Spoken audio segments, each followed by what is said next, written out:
and they're like, oh, we're not lies. He doesn't like the fire.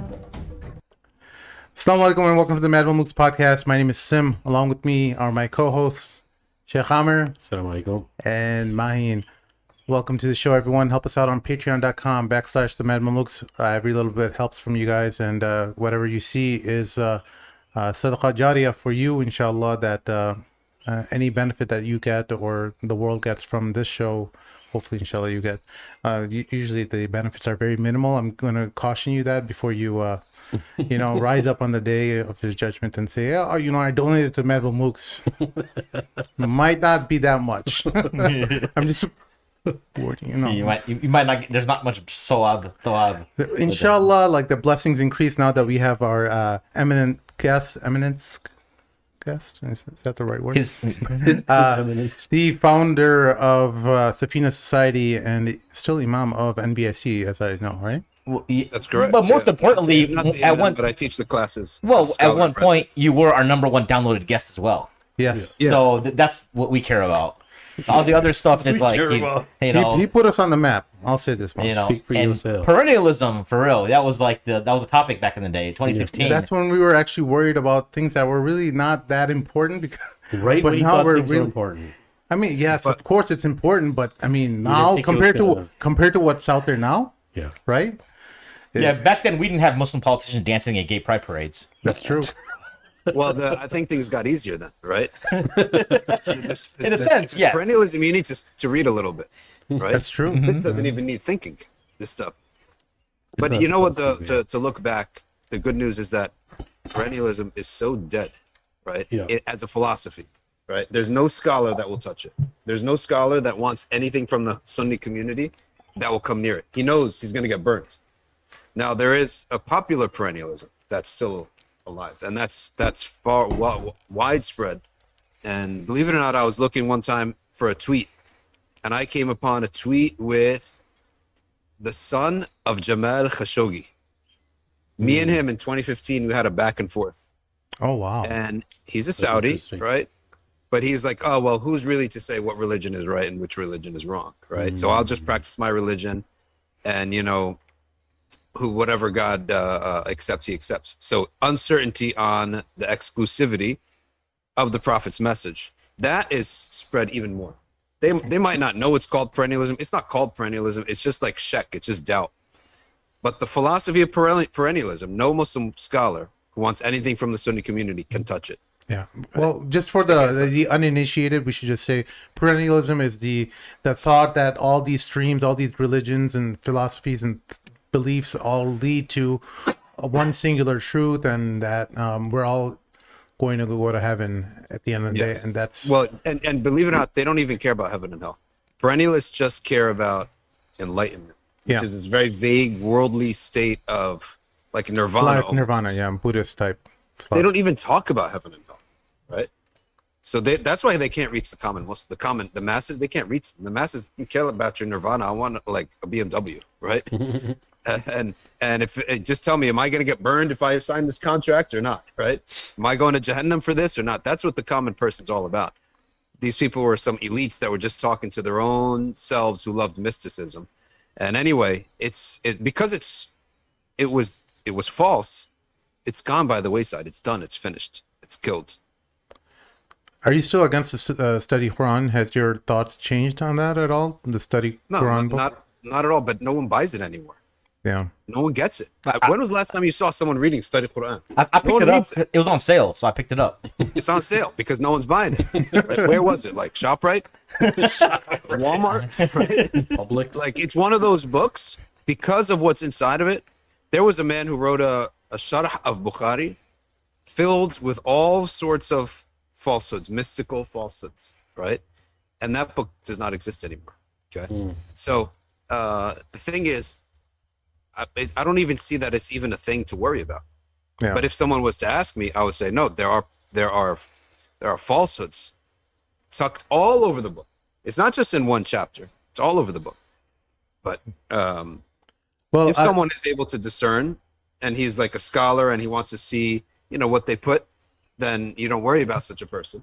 But if someone's just a regular common Muslim that's trying to learn something new, then I would say no, that's not something that is acceptable for a regular Muslim to learn. And I always give the analogy: can a regular common person step in the ring for what is it called, UFF or something? Dana White would get sued. UFC. UFC. Yeah. Dana White would get sued, right? Because you could hurt yourself. Only if you're trained and you have certain licenses are you allowed to step in the UFC ring. Like if I paid Dana White $1 million to put me in a fight with Conor McGregor, right? Or one other professional UFC fighter, he would get sued because I can get killed for that, right? It's dangerous. So in the same way, a regular person can't just go read some kufr, some falsafa, right? Your aqidah would get messed up, which is far worse than anything else. So our ulama have disallowed the regular person to read such books unless they have training and ijazah from somebody in somewhat of knowledge. Not ijazah like a formal notice, but he allows him. Said, yeah, you could read this. I don't fear for your confusion. It's the same thing. Right. I think the problem is, and not to digress from the topic we want to cover, is that a lot of people, I don't even think, understand that they even need to learn theology. Right? Or they don't we just believe we're Muslims. That's it. I'll tell you why, because there's not much at stake, and the society doesn't put a display that there's a lot at stake. Right? The society treats it so lightly that's why the regular person treats it so lightly. We just had a video on Twitter going around, people kicking around the Bible. I saw that on your page, right? Right. On Harun's page, right? So the society is breathing this concept and this idea that it's such a lightly taken subject. It's not something that's important, right? And that's why people they feel like they don't have to have any respect for it. Right. They can figure it out themselves. Sure. So, anyways, to jump right into the meat of this topic, I figured we should have you on. It's been a couple of years, and even since we did our collaboration in Jersey when we flew out there. There was a discussion last week on Twitter that you and I were involved in, as far as the status of Ilhan Omar and the problem that we've allowed, where organizations mainstream are not inviting her. And I think I retweeted that basically it's we should treat her like a zindiq. I think to sum up what you had said, and I'll let you clarify. And I retweeted you and saying this is the type of clarity that Muslims in America, conservative Muslims in America, expect from their leadership, right? Because you can talk all the stuff about theory and this is kufr and this is bid'ah, or this is this is believing that LGBT is a valid lifestyle, etc., etc. But people still don't connect the dots, right? And so we were going on this conversation about, can we? Because when you said that, I was like, whoa, that's kind of upfront. And I was kind of looking for clarification, legally, are you saying it? And because don't we have to help her? Don't we have to make sure she understands what she's doing before we lay that out? And you was like, well, not necessarily, because there's no HUD punishment associated with this declaration, but there is a practical. This is more of a practical approach that we have to take. So, anyways, I'll let you clarify a little bit. Just so people understand, Zindiq means heretic. A lot of people. Zindiq is someone who is saying something is of Islam that is from the known in religion that it is not. Correct. Or they have something in their aqidah that would render them outside of Islam altogether while they're claiming to be Muslims. Okay.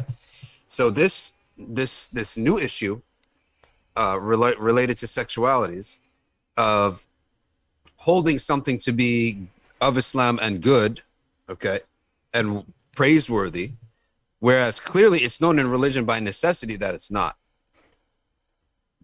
That would put someone in that type of category, right? The murtad, the apostate, he's telling you explicitly he's not a Muslim, so you don't have to worry about him. He's done the takfir fatwa for you by himself, so you don't have to worry about that. It's more clear and explicit. And you can chime in, by the way. We have Harun's camera. He can chime in anytime. Can you briefly introduce Brother Harun? Harun Saleh, he's a friend of mine who is from this area, and he runs Markaz al-Imam Malik, and he teaches for Safina Society as well. So he teaches both in both organizations, and he's actually the head of Markaz al-Imam Malik. So if someone wants to go to Egypt for heavy-duty Maliki fiqh, okay, they have online classes, they read the mutun, and Go to Markaz Imam Malik for that. And he also teaches here. He's the Maliki fiqh teacher here at Safina Society in our building here. Welcome to the show, also, Sheikh Harun. He's also the khatib. He's also the khatib Yeah, Sim just alongside myself at MBIC. Sim just promoted him from brother to sheikh in like 90 seconds. He was like, Brother Harun, please introduce Brother Harun. Oh, welcome, Sheikh Harun. Now, listen, get to this topic now. Yeah. You can argue whether or not Zindiq or not, right? Mhm. But here's the thing. I have a major problem. Someone pretending they don't know what they're doing when you go dancing at the Pride Parade, right? Like, are we kidding? You know exactly what you're doing. Now, the dancing itself, by fiqh, it actually can fall under two categories. It could fall under something that is showing approval because you dance because you celebrate. You don't celebrate something you believe is wrong. You only celebrate something you believe is good, right? This is called al-mulazama. In logic, two things are tied together, right? So if someone says, for example, if I was to pour, let's say, myself a drink, and I pour Harun a drink, and I'm drinking, and he's about to drink, and he says, is it poisonous? This makes no sense, right? Why? Because if it's poisonous, would I drink it? Would I pour it for you? Right? So there's mulazama is something that is a necessity. If I see a Muslim calling the iqamah and praying, right, with his sleeves up, rolled up, wrinkled up, and he's wet, clearly he made wudu, right? Exactly. Exactly. So we have to understand this concept of mulazama, which is the idea that, quite simply, that certain things cannot exist without other things. You're celebrating something cannot exist without believing it's good. Okay? So that's one thing. The other possibility, which I don't think has anything to do with this, but I'm just telling you for the sake of Transparency and honesty. Yeah. transparency. Raqs, dancing, does not always necessitate mulazama. Okay? Does not always necessitate agreement. For example, I might be somewhere and a nice tune comes up and I find myself bouncing my fingers, right? With the tune. Then someone says, oh, by the way, you know that's like a terrible song. Okay. So I was just going with the tune as a reflex. And it happens to a lot of people. Yeah. And sometime later, I might be on the train. I might hear that. And I still might, by reflex, bounce my fingers to the beat. That doesn't mean I agree. But the mere showing up at this parade, Yeah. right? By the way, there's a lot of stuff that is insane at these parades. Naked guys running around bikes in front of kids. Yeah. Absolutely naked, like complete and utter jahiliyyah here. So that's why I'm saying, are we going to play dumb or what? Why are we just constantly playing dumb? A person shows up to this event. Khalas, we know their status. They are so in left field. So that's them. And many politicians went with them in other ways. But my issue is, why would a Muslim organization put this person up as if they're a role model? Right? As if this person is a role model for other Muslims, and as if they can offer us something when they need their help their own selves. Okay? And I don't separate, they're going to just give us political advice. I don't want any advice from you if you can't handle your own basic of your own deen, right? That's number one. Now, number two is set aside whether you want to categorize it zindiq, fasiq, or whatever you want. It's all bad, okay? But my point is, when you deal with regular people in a field, you have to really, if you expect them to take action, you have to literally have a simple binary of things. This is good, this is bad. You can't go to regular people and get academic with them, right? And say, well, we have to know, well, is you dancing for the beat or are you dancing for this? And we're going to slice it here that we're going to take this advice from you and we're going to not take this advice from you, right? And when we clap, we're only clapping because of the good things you say and not the bad. Nobody can live like this, right? Right. You can't do take any course of action when you're slicing and dicing every little thing, okay, for the common Muslims. We can't act upon this. The common Muslim will need something that Either we're going to do this or we're not doing it. And not only just about common Muslim, because these things take azima. They require some strength, right? If it requires strength, I need a simple yes and a no. I don't need a hopscotch board and a checkerboard. Yes here, no there. Yes here, no there. Okay. And let's see, for the people who do that, let's see the reactions that they get in real life. In real life, people are just like, I don't know what you're saying. Are you with this or are you against this? Last thing I'm going to say about this is that the reason that I'm very confident to simply say, make it black and white, okay, is that the action that Allah took with this whole thing of Qawmi Lut should tell all of us, you don't come near it with a 10-foot pole.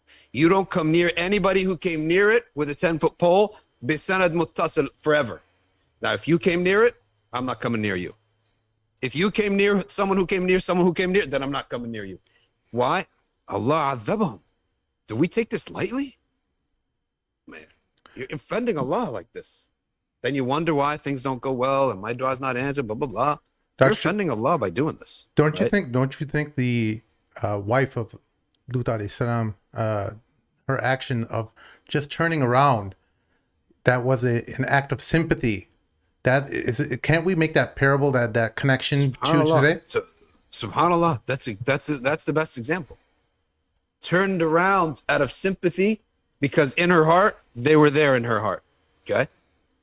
So turned around, adhab came to her, and we worship Allah subhanahu wa ta'ala by reciting فَخَانَتَاهُمَا, she's a traitor, right? To the Prophet type. Turned around on one scale, dancing at raqs in their parade on another scale. Would Imra'at Lut be invited to a Islamic conference today? Wallahi, they'll invite her. Right?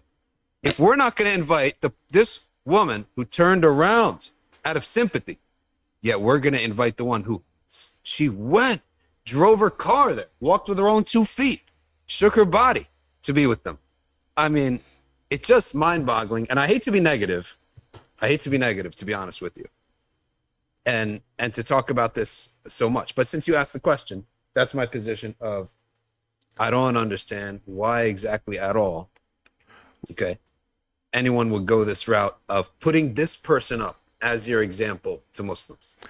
We had then you cry about that Allah has created certain other people to go and smear you and slander you fairly or unfairly. Don't cry about that. Okay, that is just like 0.001% of the adab. Okay, that Allah will create somebody to be unfair to you and bring you down and pull you down, and that's what's going to happen. So if they don't accept this advice, okay, if they don't accept this concept, this politely spoken nasiha, to stay away from everybody who's even close to that thing, mark my word, I'm going to be off to the side. Someone else is going to come in who is vicious, unfair, impious, lying, kadab, right? Who's going to take care of you. It's going to happen. If you don't accept the politely given advice from a fair perspective, you're going to end up with that. We had 2 Imams recently from Canada who were on our show, and they told us about the kind of situations they've been placed under, where their mosque board is bringing politicians in, praying with them when they're not even Muslim, standing behind the Imam to make it abundantly clear the gravity of their invitation and how they're being treated in at a Jummah Salah.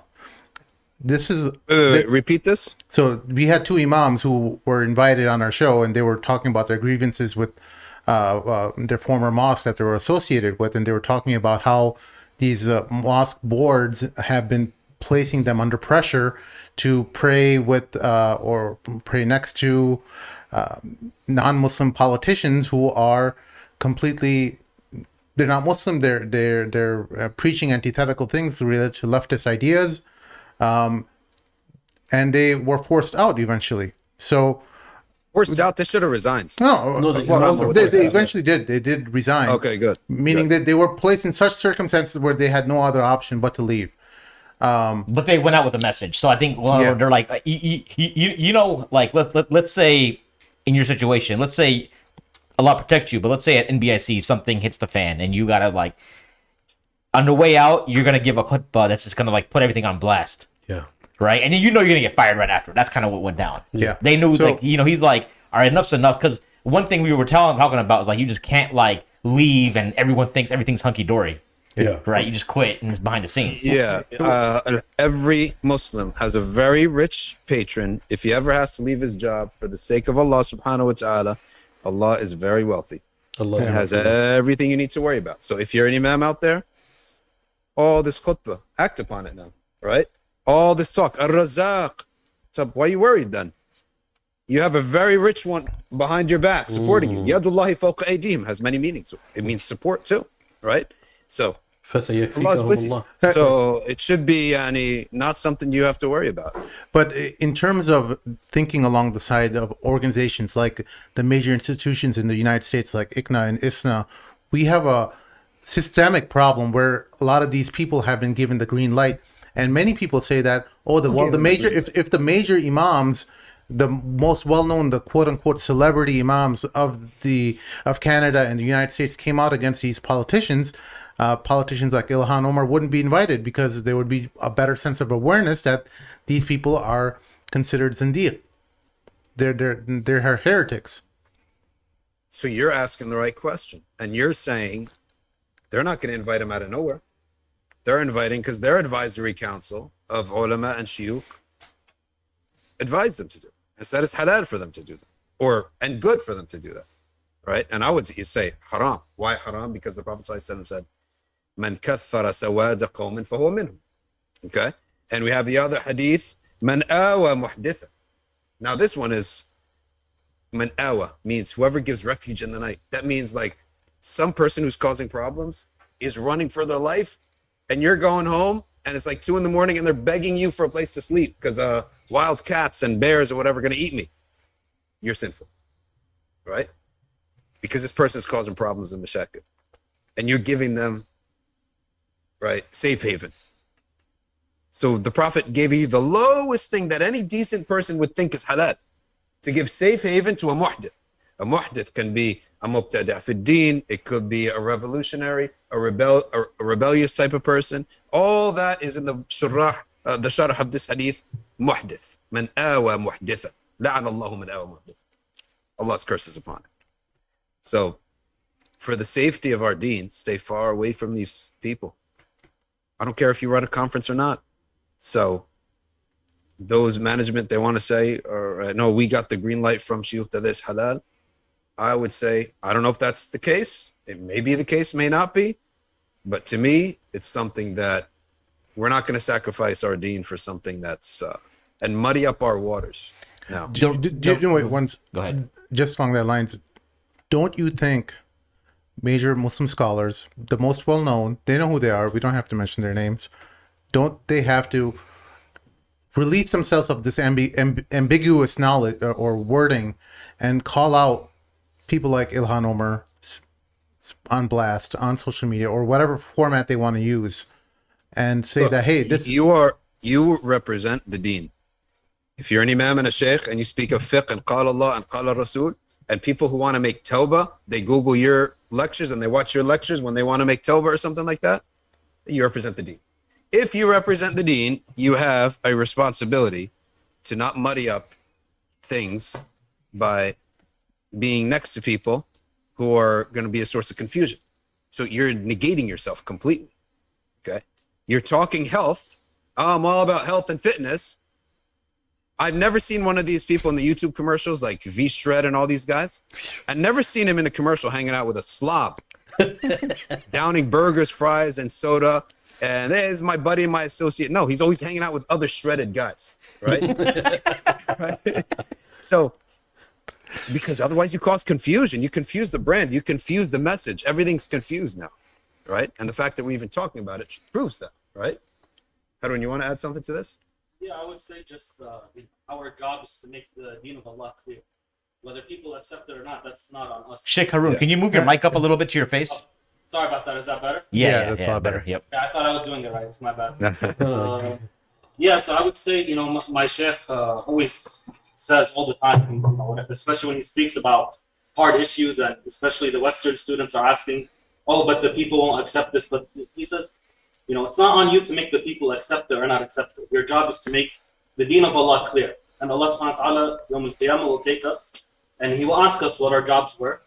And did we change the deen of Allah or not? Yeah. And, our afterlife is dependent on that. So Yeah. that's very important to always keep that in mind. Take into consideration what is the consequences of not making certain things clear. I mean, subhanAllah, this is a shubha of, LGBT and Islam, and are these things halal or not? Which, like, just 5 years ago, nobody would have even thought that people would have been confused in this. So how did we get here? And if we keep going down this route, where are we going to get? Yeah. And if people want to keep talking maqasid, goals of the Sharia and the higher objectives, well, have the deen is preserving the religion is the highest. SubhanAllah, that's the highest objective. So if you're muddying that, then you don't have anything. Thank you. That is the highest objective. And is there a concept of kamikaze dawah where I'll ruin my own self, right, for the sake of others? I'll risk my akhirah. No, we risk your money. You risk your body. You don't risk your akhirah and your deen. Oz, can you switch the frame? You don't risk your akhirah and your deen. Yeah. Right? For this stuff. So I think when you talk about, like Sim is alluding to, like the major mainstream mashayikh, etc., right?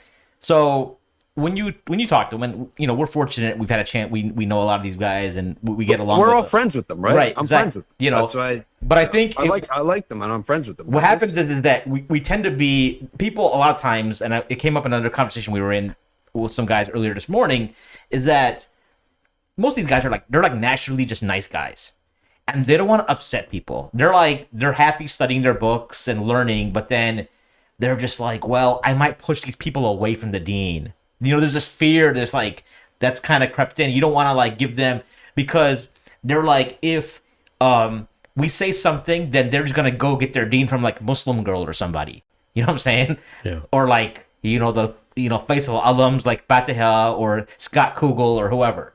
You know what I'm saying? So that's one of the reasons they say is that but partially it's do you think it's a personality issue as well, where you Dr. Shadee, you've got a pretty strong personality. If people met you, so do you think it's easier for you to speak up based on your personality, or is it how much do you think that factors in? Because that's what I think. A lot of these guys are just naturally super soft, nice guys. I think it's a little bit more sinister too, though. I mean, I think there are some of those people, Maheen, but I think there are some people who don't want to lose access to certain platforms, like speaking engagements at major conventions and stuff. Right. You'll end up becoming, oh well, so and so Sheikh so and so used to be a moderate, but now he's he went off on the deep end. So those doors end up closing up on you, and those certain circles of people that you want to have discussions with, those end up closing up on you.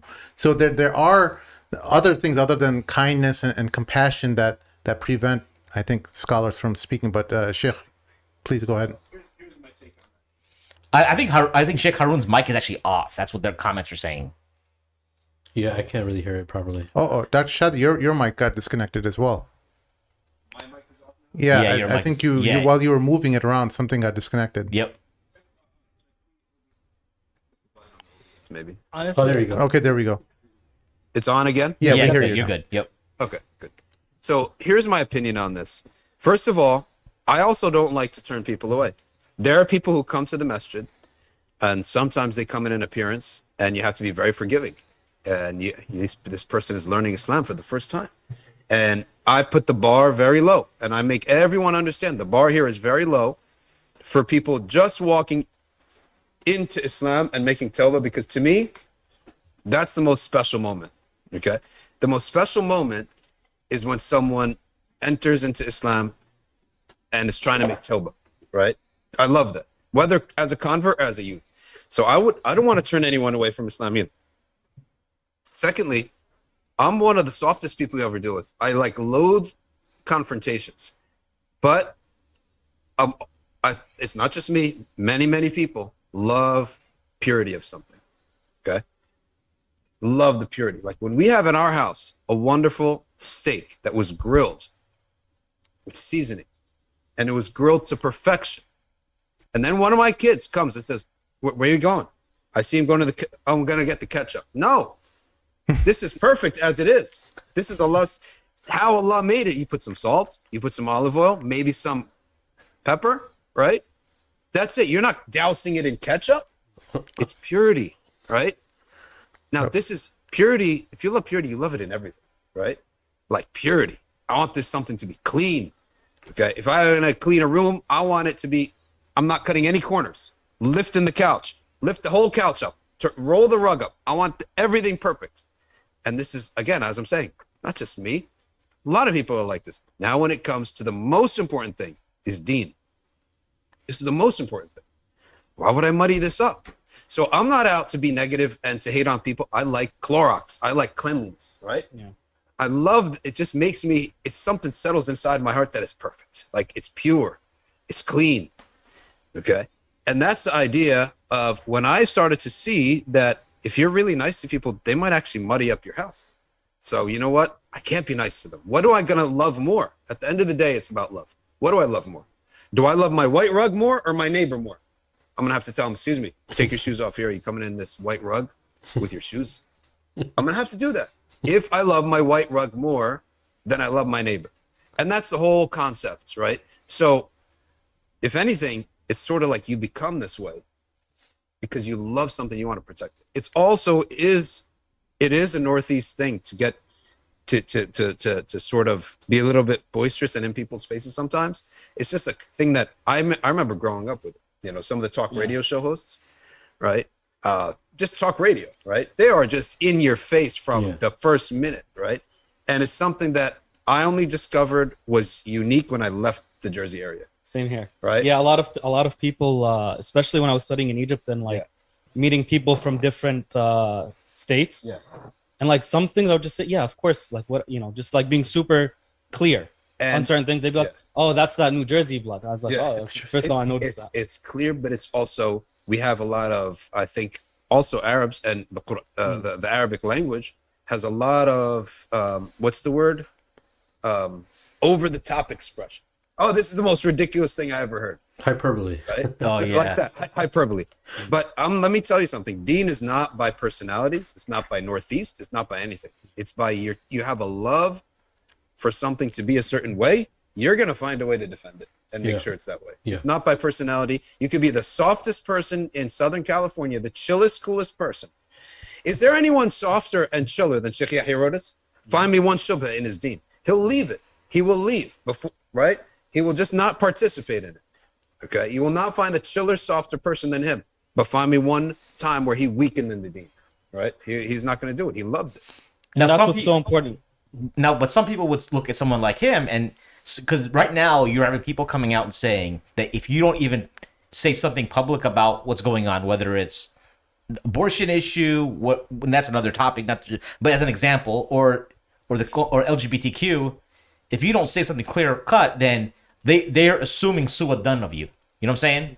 That's what some people are saying.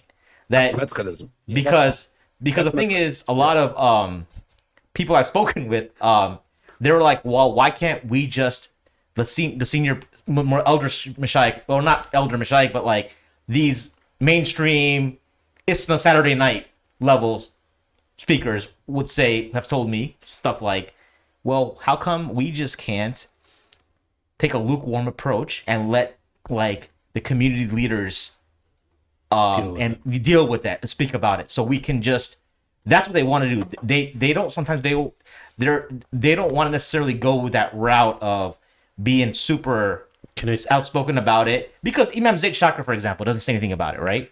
And some people might say, well, how come Imam Zayd Shakir didn't say nothing? Look, can I say something real quick? I think what you just mentioned right now, a lot of that comes from the employee-employer mindset. Okay. Right? Because sometimes it's easy to, when you're used to something called professionalism, right? And you try to paint the same concept of professionalism that you do at work with the, if you want to call it the Islamic circuit or industry, that usually ends up happening. Where you kind of give yourself permission not to say something when you see something wrong. I'm not talking about any of the shuyukh that you mentioned specifically. I'm just saying I've been in that position before, and I know that when you sign a contract and it's very much based on obviously your salary and all that, and you have somebody employing you. The dilemma, if you don't have your eyes open and you're not aware, you're able to write that off and say, hey, you know what, I'm just an employee. These people are responsible. Let them take care of it. Now, there's certain room for that. I get it. The other thing is that the example that was given that Sheikh Shadee, he clarified with, everybody's welcome in the masjid. You can't use that same analogy with being an organization that is aiming to promote Islam, of whatever they feel is promoting Islam, and invite somebody who made something specifically haram into very, very acceptable, because that person has recognition. It's not like Ilhan Omar came to them and said, hey man, I'm having this crisis, can you help me, can I come to your masjid? Of course they'd welcome her in, Right. but when you're actually propping up somebody as a hero, and you know, God knows what else, right? That's not analogous at all. The other thing is, Sheikh Shadee, you mentioned something. You said that I don't want to be negative, right? The dilemma is you're not being negative at all. You're speaking the truth. The problem is people are going to see it as negativity because they're not used to being given something the way it's supposed to be. And that is one of the definitions of a Hanif, right? Hanif, a Muslim. The Hanif is able to see something for what it is and inform people about it, while everyone else sees a cloud over it, right? That's one of the characteristics of a Hanif. So, and the last thing is, as far as some of the scholars, not being able to be in a position of strength or power, whatever it is, look, they are able to, everyone's able to see. We can't use this excuse forever, right? Like someone, they want to be nice to somebody. No one's that naive. If they climbed on the circuit and they're that exposed, there's no way it has anything to do with pushing people away. It has nothing to do. It has to do with, man, everything that I've built up and the reputation I have to put it on the line for some LGBTQ stuff. No, I'm not going to do that. Right? I'm not talking to anyone specific. But in general, let's take the scholar out of it, and let's take some of us who work corporate America, right? Yeah. This, like, and especially I feel for y'all brothers that work in like tech or like software. Man, I heard they come for you hard, but yeah. So like, okay, so in corporate environment, so let's say if my company mandated I use gender pronouns, if they made it as a requirement of employment, I would probably start looking around. But I wouldn't be like, nah, I'm not using gender pronouns and like lose my job over it. I would probably comply, to be honest, just be frank, and then start looking for something else. You know what I mean? No, I get it. But like, that's, I think as an example. this is even different. I think this is even much different. Okay. So just bear with me. Why is it different? So Explain. I say this is different is because you yourself are being invited, and I don't like to use the word celebrity, but we'll use it for now just so we understand what we're talking about, right? And I'm not using this in negative connotation. This person is a celebrity scholar, right? Any person. This person is sought out after. This person has, mashallah, very nice honorariums. They can fly first class. You're not going to them. People are reaching out to you, right? You are actually in a position of power, but that's only for a certain time, right? Is when you actually go against the grain of what all of these organizations are actually starting to be okay with and promote. That's why these people, these scholars, are in a very, very, I get they're in a very difficult situation. But if they're not the ones that are going to speak what is supposed to be the truth, what's going to happen to everybody else? Like they know full well whatever they say, people, I mean, I don't mean to say it like this, but whatever they say, people believe is Quran and Sunnah. Yeah. Yep. Whatever they say. That's true. And if they're okay with it, that's why I had a very big problem with some of the scholars, not just one, some of them saying, and I heard multiple people saying this, no, politically, we're going to say that it's okay, but morally, we disagree with it. Right? No, they're both the same. I had a huge, I was like, how is this person not seeing this? This person is much wiser than this. How are they saying politically? But that also gives us their understanding of the shallowness of their understanding of politics also. I'm going to give them that. Okay. But I'm not going to let them go as when it comes to people are waiting for you. And if you speak it, hey, if they accept you, that's awesome. But you have to tell them, at least if you said this, and this is the last thing I'll say about the Ilhan Omar thing.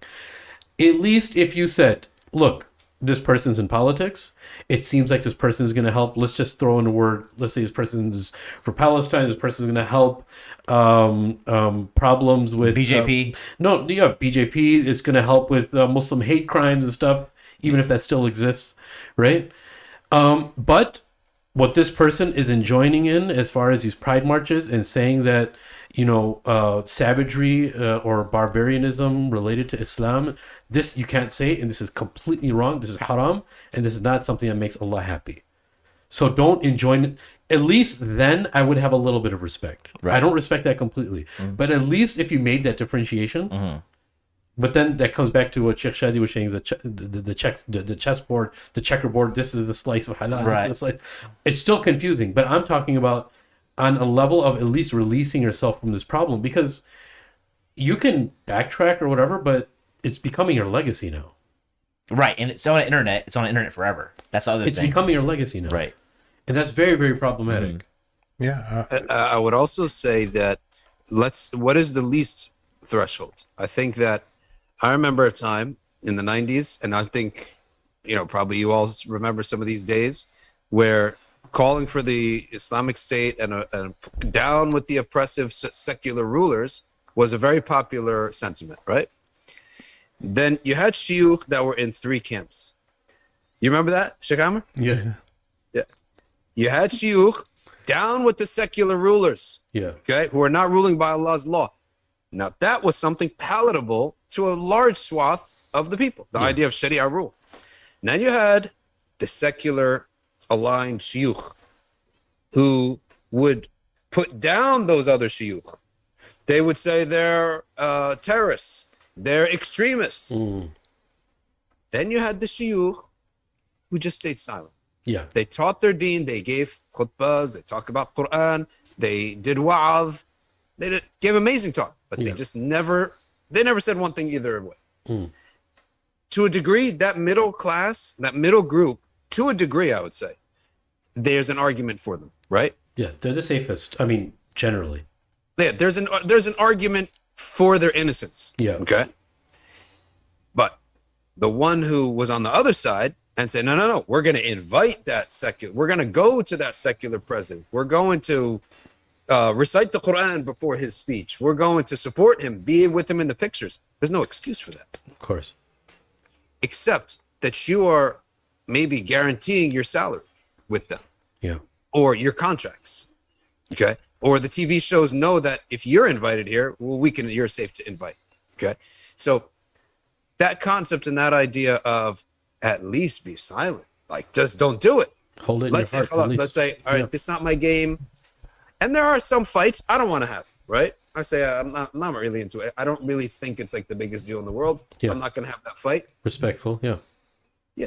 For example, like in our message, there are 2 camps about Imran Khan, the politician, right? I'm not getting involved.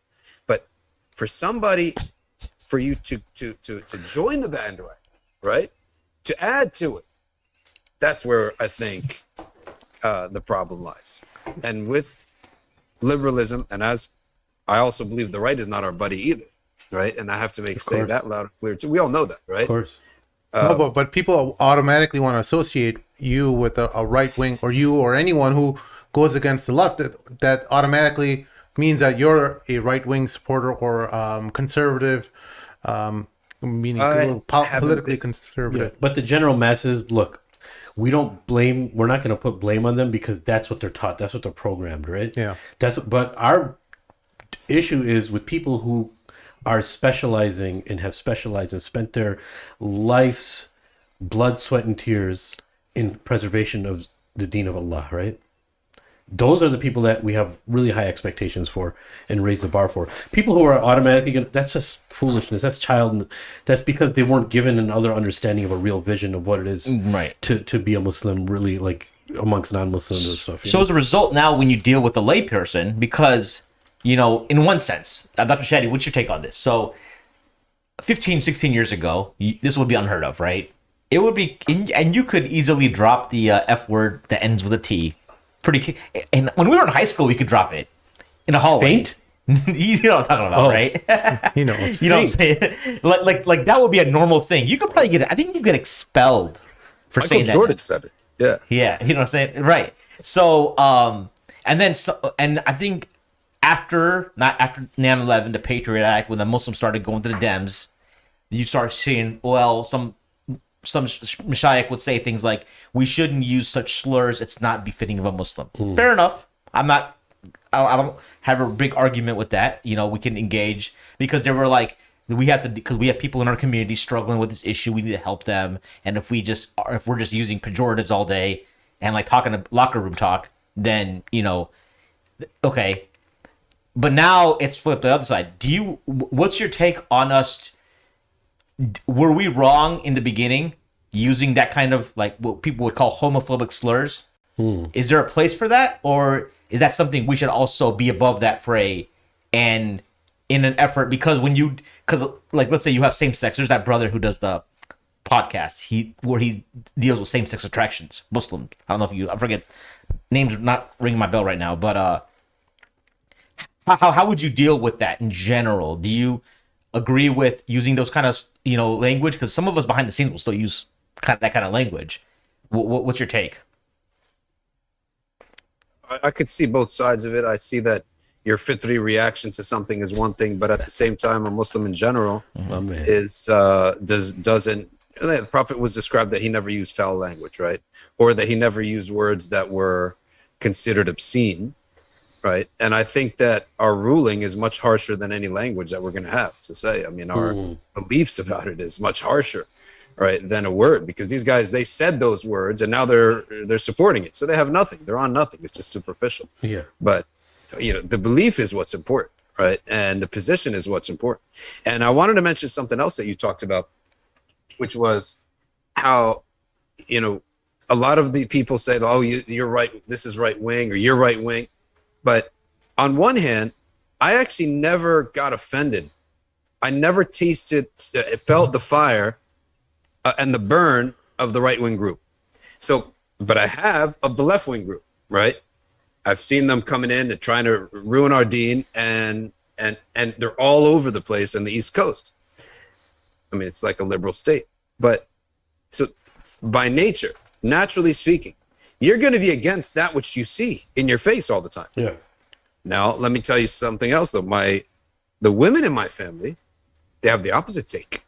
Complete opposite reality that they live when they're out and about, and that whenever they're bothered in a supermarket, at Trader Joe's, at any supermarket, Yep. or any store, it's always by one of these right-wing folks. Yep. So I could tell that they have like nothing, not a single word from that group will they ever accept, right? Which I think this is actually very good, because we have to position ourselves to be against both. I used to be of one position. I'm now going to another position. The position I used to be in is support the right to destroy the left. Then we'll fight with the right later, because we do have a crusade against them later, because they're crusaders, essentially. They want to see us all dead. Yeah. Okay. And they're hardcore Zionists. So they're not our buddies, but I was of the philosophy, like, you can't fight a two-front war. So let's just fight one enemy at a time, and then we'll deal with the other one. I'll tell you why I changed, for two reasons. On the one hand, you will not ever get most Muslim women to support that philosophy, and you need your women in your life to be with you. Like it or not, guy, masculine or not, your women has to have a buy-in. Now, if there's a nas of Quran and Hadith, I can say, hey, here's the nas. There's no discussion. This is not my opinion. This is Allah's word. Then they say, fine. But if I was to say, no, this is my opinion, she has the right to say, well, this is my opinion. So we have to come to an agreement, because there is no movement in Islam if the household itself isn't moving. Yeah. So we have to have a unified, the homes have to be unified, right?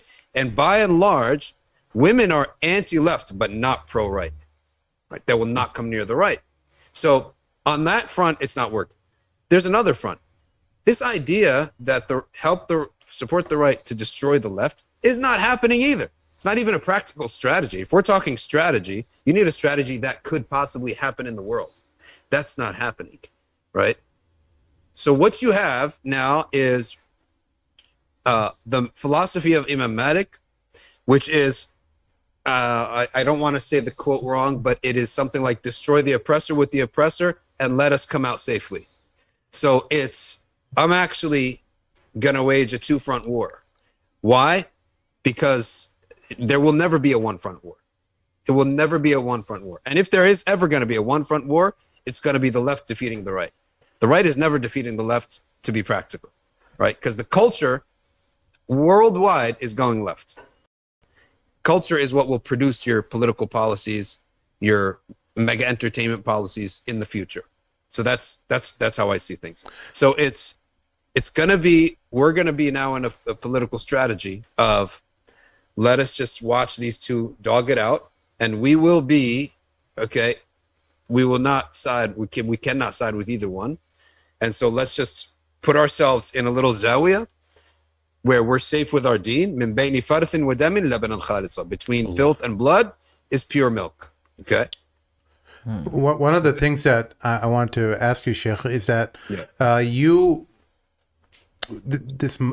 at the fundamental level, what you're just alluding to related to survival, I think the mindset of Muslims in the West, in the United States and Canada particularly, is that of survival mode. It's just almost that feminine mindset that you described with all women, not just your home, but mostly all of our women experience this type of hate from conservative individuals. And one of the things that attracted me to you initially years ago when I first heard about you is that here's this man who is of a Sufi background, but he's teaching these brothers, whoever is in this congregation, to be ambassadors, not to be in survival mode. You're an ambassador. You're conveying the message, and if they don't want to accept that, fine. But this is who we are. This is our purity, and this is what attracted to me to you. And I'm hoping that we start building some kind of momentum around this with other shayukh and imam who adopt this type of mindset that, hey, it's not working. Our strategy of trying to be compassionate and trying to attract them, they're pulling you more to their direction than they're coming to your direction. Yeah. It's not working. It's a failed mindset. Yeah, it's a complete failed mindset to soften up to something that is going against your current. Yeah, right. It's not like I'm softening up to something that's just a cultural thing. No, this thing that I'm softening to is a destructive force in your heart. So I can't soften to it, right? And if anyone's opening the gate actively, and they love the idea of opening the gate to some poison, if that's your philosophy, then how could you open up a garden, right? How can I sell you my garden? You want a poison. You love the poison. And there's a quote. You can hate the sin and love the sinner if the sinner also hates his sin. But if he has taken his identity that's beautiful. as sin, how can I love him, right? Because he's mended the two together so much. There's nothing I could do except stay away at that point. How do you deal with people, though, that basically converts, right? Who have their own family members maybe in one of these two camps, right? And then, they're not ready to, I think it'd be easy to say, well, the prophets were tested with their families, right? In a sense. But if we just let them burn, and I'm not, maybe I'm misquoting, maybe you're not saying that, but it's almost like a kind of it almost feels like what you're saying is kind of advocating for some kind of community, like the Hasidic Jews. They kind of do their own thing, and go ahead. At the national, political, and the cultural level, yes. At the local and family and neighborhood level, it may be, there has to be some other flexibilities and I would say tolerances to a degree at a case-by-case basis. But the idea of national politics is going to force you to choose being a Zionist or being Qawm al-Quds, okay? There's no game for us here, right? There is literally, you are not playing this game. All right, play baseball. You can't touch a bat or a ball. How am I supposed to play? How can I win? You can't even play, let alone win, Okay, Gotta sit on so the that's side. the first thing, Doesn't, right? What's the designated? Not designated hitter, but the pinch runner. Yeah. Pinch runner, pinch runner. Go get coffee for this Zionist or this. No, but I actually, to be fair, 'cause so the Trump crowd, the MAGA crowd, if you actually talk to like a Trump voter in America, they're more like nationalists. They're not Zionists. They're actually anti. Like the idea of us sending money to any other country disturbs them, right? The Republicans, though, Yeah. the big party money, Yeah. they are purely Zionists. Leadership. Okay. Yeah. The leadership is purely Zionist. Okay. And that's what I'm talking about. Right. And- so you're not going there. Now, your comment about convert or regular Muslim that is in such a family, that is one of the reasons why I would say that is the benefit of not using slurs.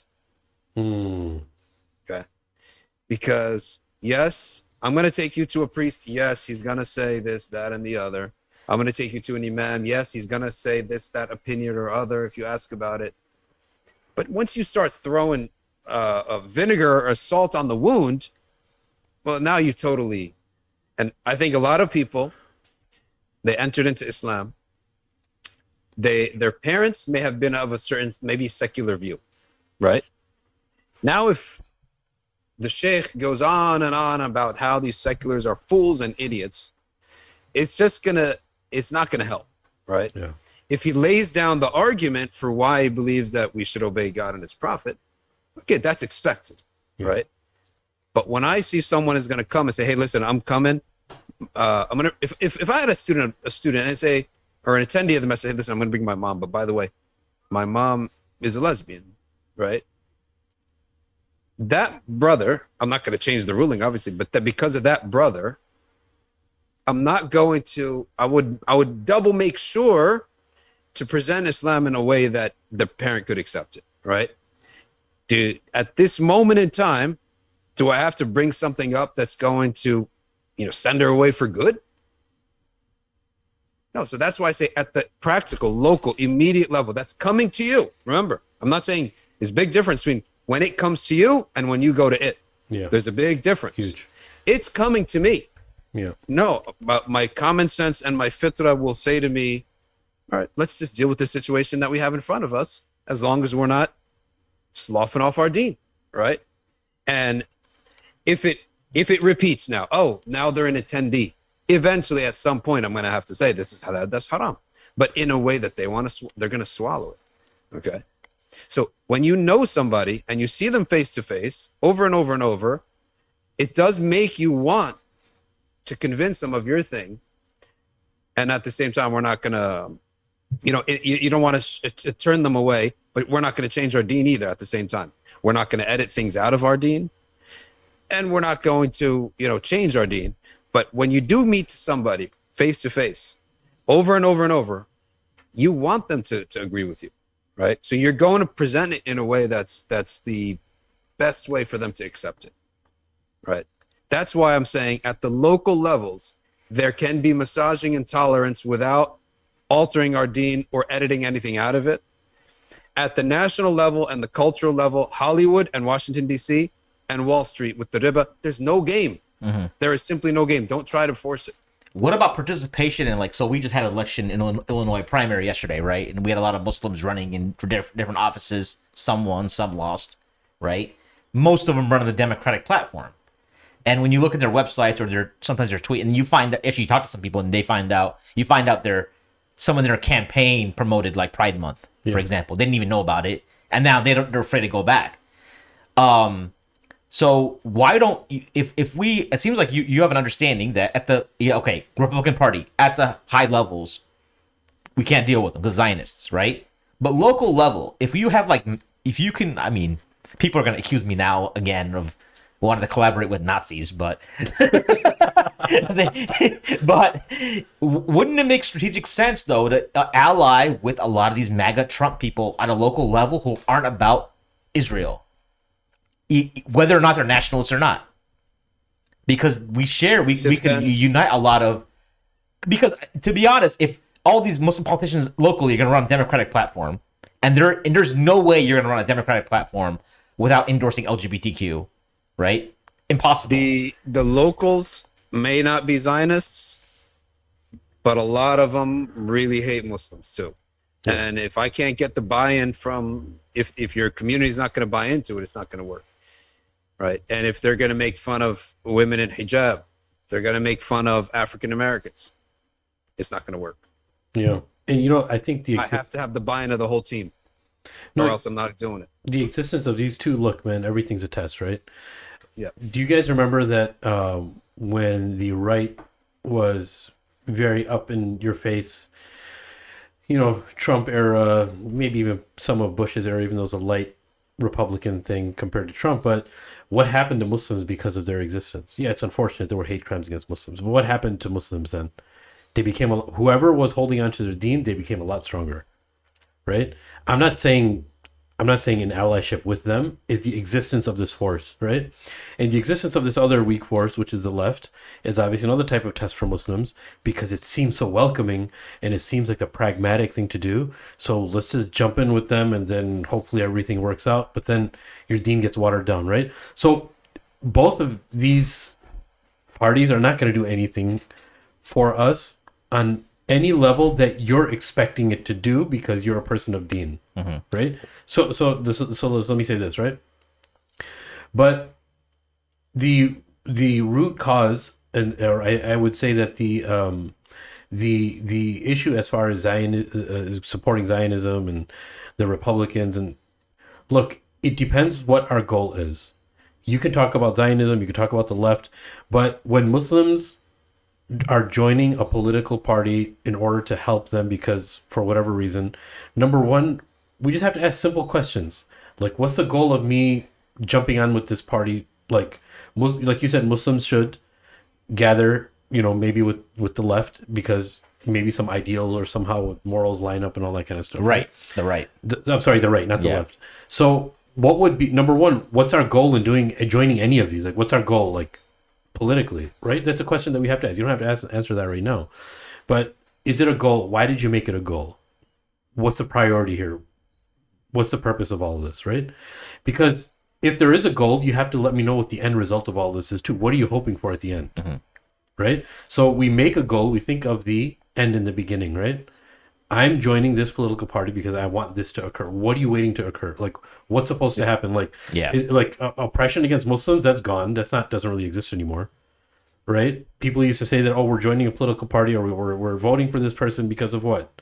Because we want them to know that we exist and we don't want to go through any turmoil anymore. Well, those days are pretty much over now for Muslims in America. For the most part. So I think honestly, the people want Muslims. What do we want? Muslims want to be Americans. They already are Americans. Go ahead. Let me ask something. First of all, whenever I find myself in this type of lose-lose, right? The answer is open a third avenue far from this. Yeah. And that's where I went into we got our soup kitchen, right? Let me go to something far away from this where I could actually have victories. Yeah. I can win. Yeah. I can win in this field, right? Deen and dunya. So we have our soup kitchen. I don't know if you heard all the noise, but that's what all the noise was, background noise, because the soup kitchen's going on right beneath me, okay? And we just had maybe 50, 60 people walk through, take meals, hear qasidas about the Prophet ﷺ, about Allah, about the Messenger ﷺ, and interact nicely with Muslims. We don't preach. We don't give talks. We don't give out pamphlets. So it's like when we're jammed, why am I stuck here? Why am I worried about this? That's number one. Let me just go far away into something where I could succeed in that, right?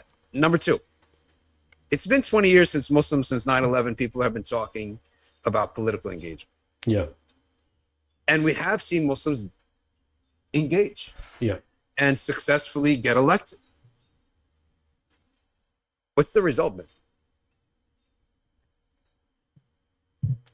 Nothing. What's the result? We had Keith Ellison. Who else? Andre Carson. Yeah, like first of all, back to Sheikh's question is what was our goal in the first place? That's number one, so that we can measure it. That's what I hate about politicians. They never give you a goal that's measurable. I much rather. Did you see AOC versus Elon Musk? No. Politicians versus billionaires Twitter debate. No. Okay, I'll tell you why I like. I would rather deal with business than politics, because business has a balance sheet at the end of the day. I can see if you succeeded or lost, right? It's either black or red, and it's black or very black, right? Like you either made a lot of money or you made a little bit of money or you're in debt.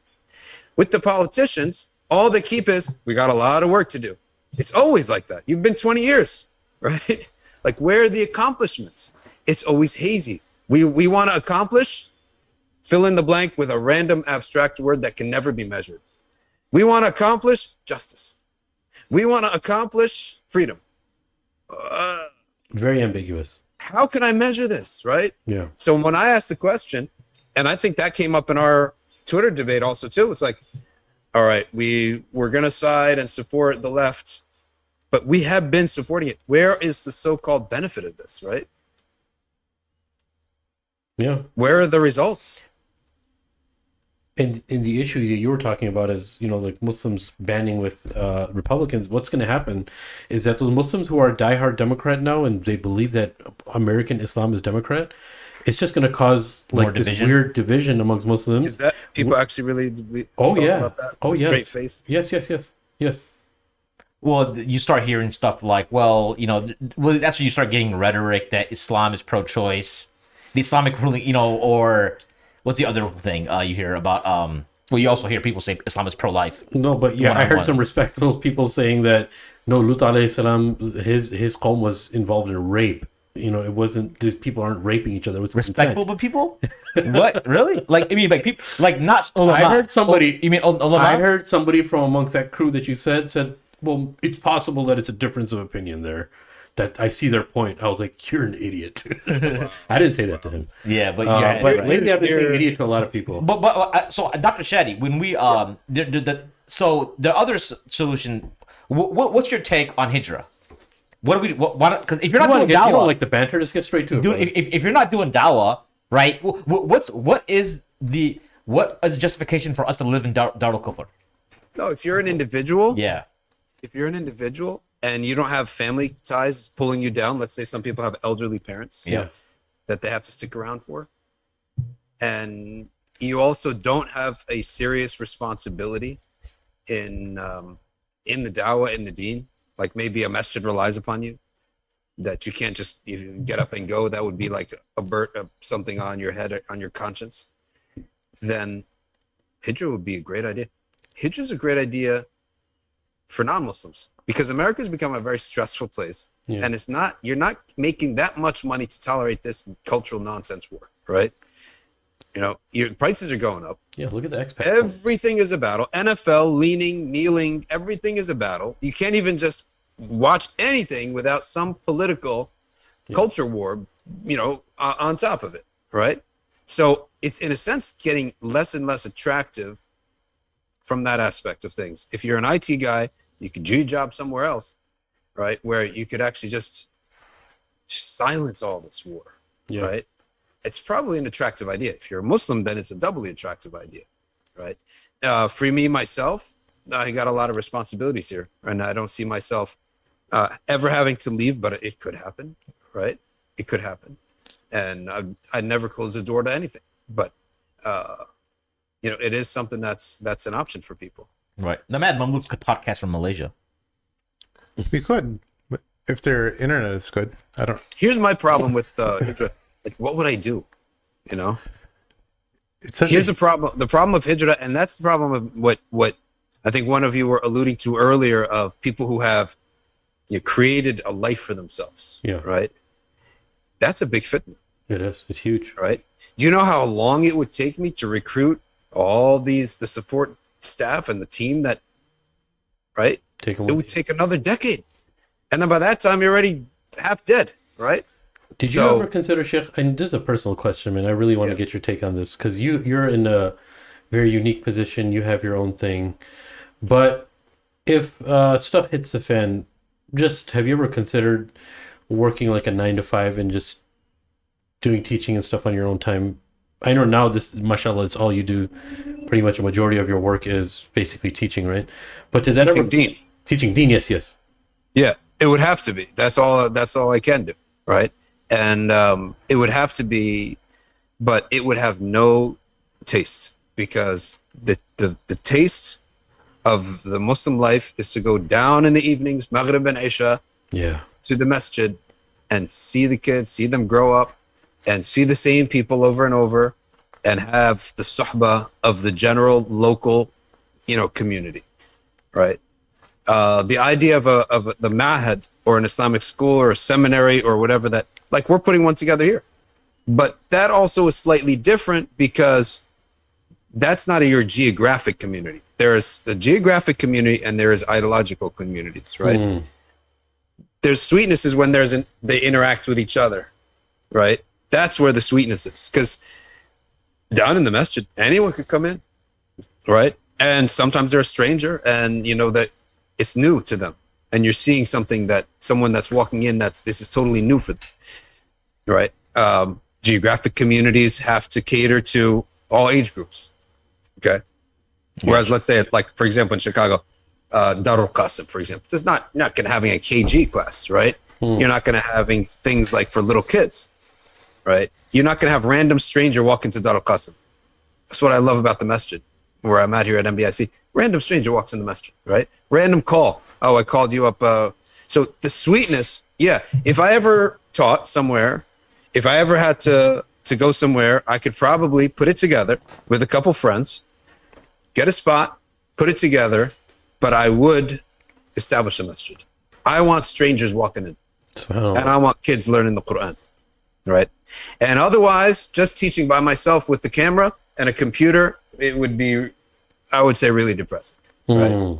I tried it in COVID, and we all tried it, and to me, it was really depressing. You need the human beings, Yeah. right?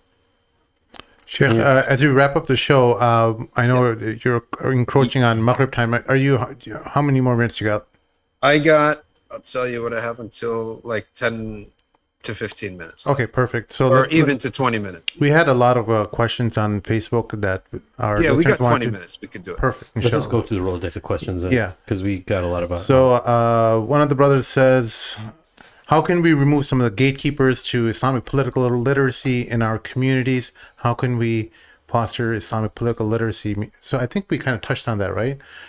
We talked about setting a goal in mind, like, just have a goal. What do you want out of all this? What's supposed to be the end of all this? Yeah, people are gatekeepers because their benefit outweighs their harm, right? And as soon as that tips, okay, and the tips in two ways: either they change or the people change, right? Either they will change and they get worse and worse, or better and better, or the people change. The people get more corrupt. They're going to want corrupt gatekeepers, or the general. There is a type of dawah that happens amongst them, and there is a general view that we don't want this. We don't tolerate this type of talk anymore. The gatekeeper will either change or be swapped out. Yeah. So the gatekeeper is very similar to the hadith of the Prophet. Minkum man yuwalla alaykum. Okay. Your leaders are reflections of yourselves. That's it. So either the leader changes or the people change, right? That's how you're going to get change. next question. Would Dr. Shadee ever try street dawah in London? Street dawah in London? My street dawah in London would to be hold a dhikr session. And a talk and a dua. A talk about the prophets and the anbiya and a dua. And let them see the thamra of Islam. But putting up a table and saying why Islam is true, that's not something I've ever done before, or it's not the way I would do things. Doesn't look like one of the brothers asking what you think of the concept of female sheikhas giving public dawah. How do you see the situation right now? I love that question. Well, what does that mean, public dawah? Like giving a talk at ISNA, giving a talk, having a Twitter page? London street dawah? Well, firstly, I would say it's a very simple answer, right? Is the content of what's being said correct or incorrect? That's the way we all judged, right? Is the appropriateness and the akhlaq upkept? Also, same thing with us, because we also sometimes go off the deep end and do things and say things that are not appropriate, right? Likewise, that's possible for anyone in Dawah, right? Men or women. So that's I think that's the parameters that we would look at is like the content and like the behavior, like the manners. So if the content was, is there anything else? so the content was fine and she's properly clothed up, following according to Sharia, there wouldn't be any issue with it. I mean, Because sometimes people throw a lot. Let's say it's my daughter, Sure. right? I would say, or my wife or my daughter, and let's say they got into this field, which like they're not, but let's say they're in. I would have said something like, you know, if you have a YouTube page and all these people are staring at you, right? It's not the same as looking at a man, right? You can have guys looking at you and being tempted, you know, and staring at you and falling in love with you. Okay. Could that happen to a man? Yeah, but laysa dhakru kal unta at the same time, right? The man is not like the woman, right? In the same time. Yeah. The attraction of a woman is far greater than that of a man. Okay. So I would say, you know, I would have some kind of something in my heart about that. And I wouldn't not be comfortable having all these 50,000 likes. How many of them are actual views of listening to the lecture? And how many people just will click just to see what your face looks like? And we have to be honest, right? If she's somebody that's going after views, she has to have a certain type of prowess and stuff to her that's going to bring more numbers if that's what it is about. If it's a woman who's just strictly like reading out of, let's say it's a sheikh who has ijaz in Sahih al-Bukhari, or she's teaching tafsir and she's teaching it with ikhlas and teaching the way the man does, no one's going to want to watch that. Yeah. Dr. Yeah, Shadee, so here's the thing. That's why I'm saying like the way in which it's done. Yeah. Right. Of course. The way in which it's done. Is some of these priests, not priests, you know, these pastors and stuff, they're like rock stars. Yeah. Oh yeah. Right. It's like, I wouldn't know if I'm watching a religious, if it was muted, I would not know if it's religion, self-help, or are you some kind of celebrity? Like you wouldn't know. So I'm just telling you what's in my heart right now. As I'm not giving you a ruling or anything, Of course. and I'm just giving you generally how I would feel, and I would tell them, right?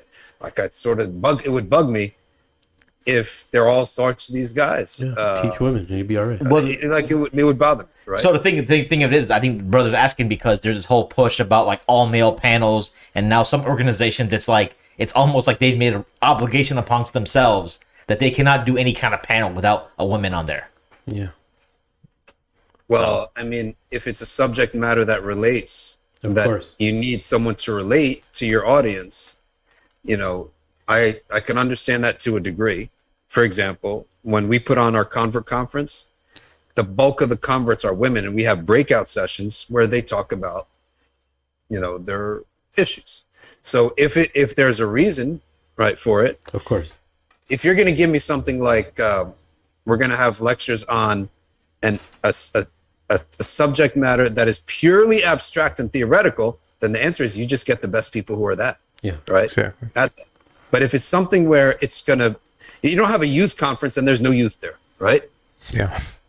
Right. Or a conference that is a general soft topics related to our community, you have to have representative from everyone in the community. So I would say the topic is what determines that. Right. Yeah. Great. If you're just going to have a seminary, then whoever's best at the subject, Yes, sir. right? That's it. Next Does question. that make sense? Does Yeah, that make yeah, sense? much sense. absolutely. Yes, sir. Yeah.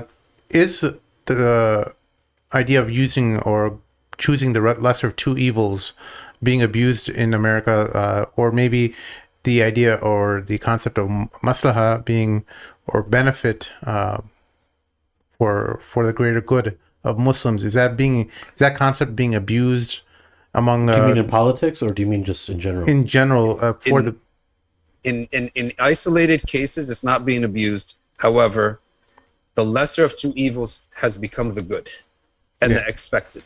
Okay, and that's No, you're really right. where the problem. That's is, crazy. That's right? crazy. Lowering the bar. Yeah. It's been inherited now, generation after generation, that the lesser of two evils that's the deed, right? That's the good thing, right?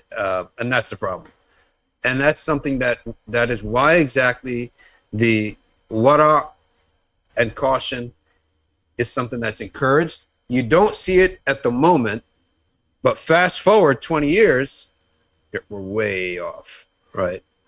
Way off. I wish that there would be a movement to rectify weddings, for example, because lesser of two evils. I got to show up to the wedding because grandma will be upset or so-and-so would be upset, even though there's all sorts of munkar happening at this wedding, right?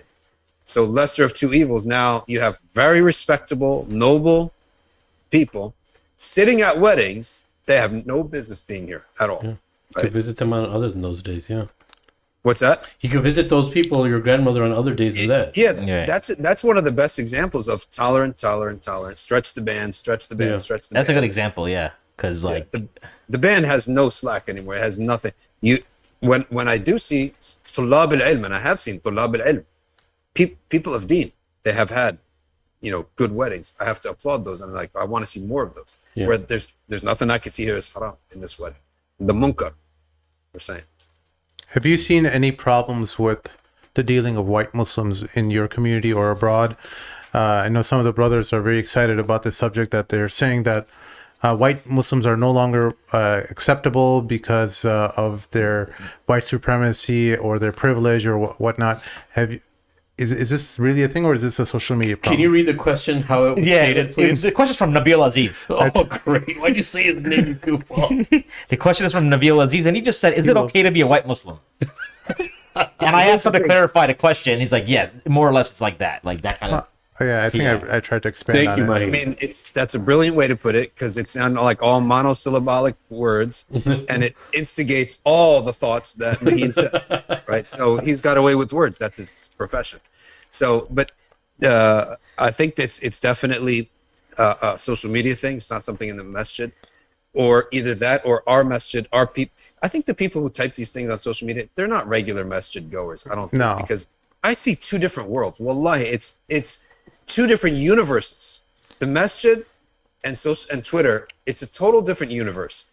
But one matters and the other doesn't. The right? woke Muslims don't come to the mosque. They come to the mosque if it benefits them in terms Yeah, of very promoting true. them. If it's Instagram mobile moment, Great if observation. it's something, They don't need to. They don't come, and it's they're fine. They focused. can stay where they are. But we hope now. Actually, we should hope for their guidance, pray for their. No, when I guidance. say they don't need to, is that Yeah. in that idea, that Yeah. mindset, is they don't want to go to a gathering where people are just doing rituals. Right. That's old. That's that's what people used to do Yeah. back then. I could be a good Muslim as long as good is in my heart, man. Iman is in your heart, bro. You don't have I to don't do think all that. I don't think that the woke types like to be around the different age groups too, and with the unlearned and the uneducated and the blue collar. Yeah. They don't like to be around that crowd, right? And anyway, if they were to come, like, we got stuff in place. We have people in place that would make sure you're coming as an attendee. Okay, you're not going to come and talk to people on the side or spread your nonsense. But I think it's mainly a social media thing. And I was going to say about when you said Islam is pro-choice, Islam is pro-life, people are more educated on their political ideology than about Islam. Of course. If you were actually educated in Islam, you would never compare something that has existed for like 20 years, 200 years, 300 years. You would never compare that to something that's existed for 1400 years, right? It's an insult. Like when people compare US law and Sharia, you're comparing a puddle. This is a puddle. It's existed for 300 years. It's not been a unifying force at this point. We can say that now. Yeah. And it's existed in one country. You're going to compare that with something that's existed for a millennium and a half on 5-6 different continents and has produced an amount of literature that would dwarf constitutional, law libraries. Just one madhab would dwarf anyway. So yeah. you would feel if you dive into the Sharia and you dive into the traditional knowledge and these books, you'd feel like it's an insult for you to bring this new thing and try to put it on top and fit Islam inside of it, right? And say we're this or that. One of our friends, founder of Islam for Europeans, Robert, is asking, what do you think about establishing dialogue with white nationalists? Is it too risky or dangerous? No, they deserve to receive dawah. Everyone deserves to receive dawah as long as, and I say that more. Let's say someone say, a gay pride advocate and a white nationalist. The white nationalist, I hardly see that he is a threat at corrupting our community, right? So if someone were to give him dawah once, twice, 3 times, a couple times, fine. I don't see that it doesn't spark anything inside me, because this person, he's not going to get far in our community. No. He's not going to corrupt our community. Yeah. And if he doesn't like you, he'll tell you. Yeah. Yeah. Well, the white nationalists, one of the things though with the white nationalists though, Dr. Shad, you have to keep in mind is they support the idea of hijrah a lot with Muslims, so that we leave. So we have to keep that in mind, that they have their own agenda when they're talking to us. Are these people real, or are they characters? Like, is this really a thing? No, there's Are people that dumb? To be honest with you, right? Are people that dumb to become white nationalists? Like, I've never actually seen a white nationalist except in like a movie or a documentary. This is so great. Because This is the best part of the podcast.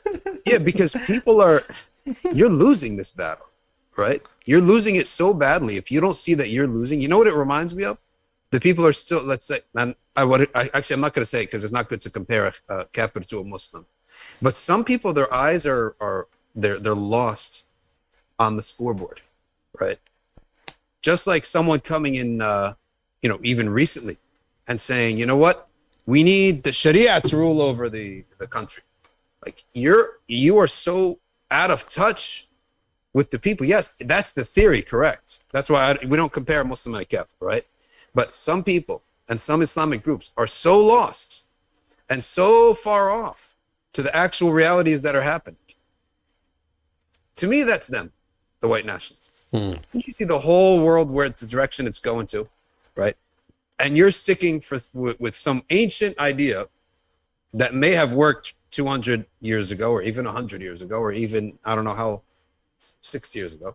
But it's gone, khalas. The greatest, the hippest, coolest celebrity that America has ever had and ever will have, okay, was black.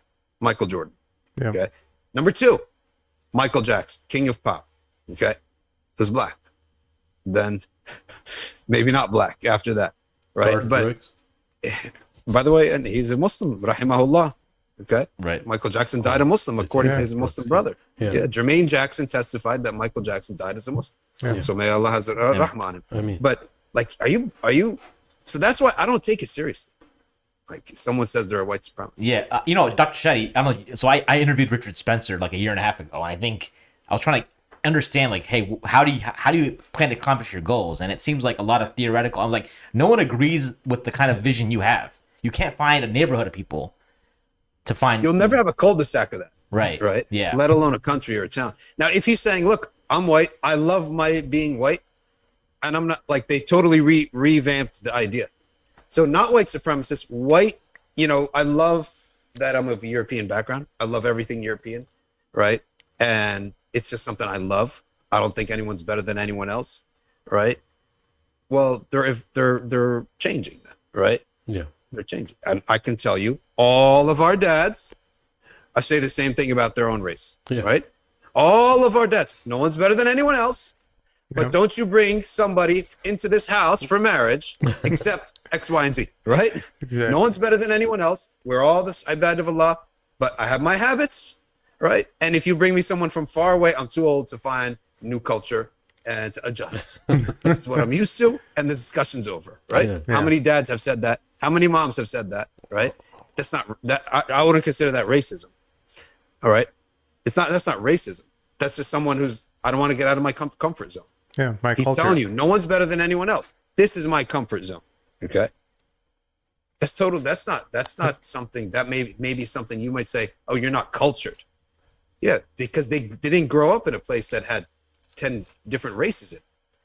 He grew up in a place, there was one ethnicity in the 50s, 60s, right? In countries that there's one ethnicity. For 100 square miles, there's no immigrants, right? Yeah. We grew up in New York, in New Jersey, in Chicago, in places where there's dozens of ethnicities. And for us to say that would be a total different, no one would buy it. Yeah. Right?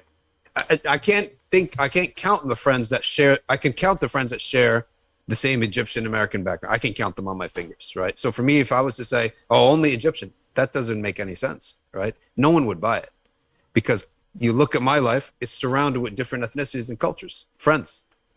But the one point that brings us together is that they're American, right? If someone was to bring someone completely foreign, let's say hardly speaks any English, right?